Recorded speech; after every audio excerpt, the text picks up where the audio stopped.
I've taken a road trip out to Claymore in Sydney's west, which is one of the lowest socio-economic areas in Sydney.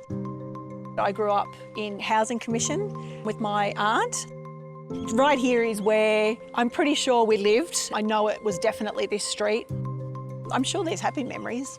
I'm sure there are, but I just can't remember them.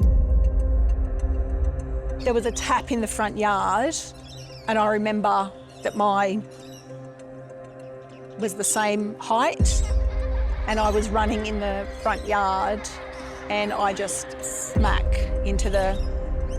And I remember my mum just sat there and laughed.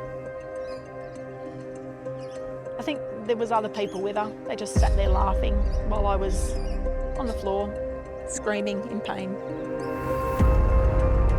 Around that time is probably when I found out that my aunt I was living with wasn't my birth mother. We were at a cousin's house and she told me that my sister Kelly was actually my sister. I thought she was my cousin. It was like this dirty family secret that nobody mentioned, and I was the last one to know about it. I was friends with this boy, and one year we both got a tape recorder, and he got the new Kiss album and I got Shakin' Stevens. And I remember we used to lay underneath the dining table and we would just like listen to Kiss and then Shakin' Stevens over and over and over. And so that was really fun.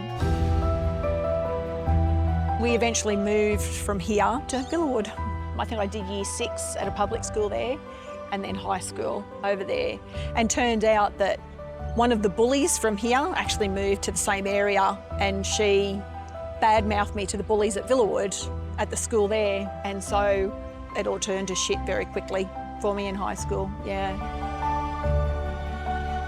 You know, I didn't really have anyone to talk to then. I was being emotionally abused and physically abused by my aunt that I lived with, so I didn't feel like I could go and tell her stuff.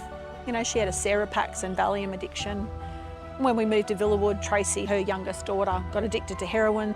I do remember chasing her around the streets of Cabramatta, going into brothels, houses where they shoot up and stuff. I was probably, what, 12?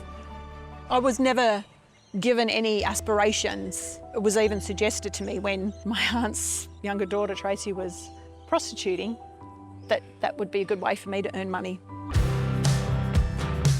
Pretty much got kicked out of home. I think I was 17, 18.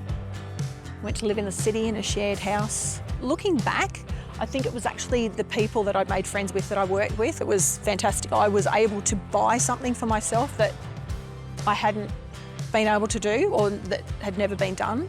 Don't get me wrong, I got Christmas gifts, but that's stuff. It wasn't love. I needed love.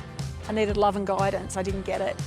You know, I didn't get any affection. And I think that's why I'm overly affectionate with my boys now. You know, I'm always hugging them, always kissing them, always telling them I love them because I want them to know. I don't want to die tomorrow and not have told them. You know, I want them to know the last thing Mum said to me was, I love you. That's important to me. So when you know better, you do better, right?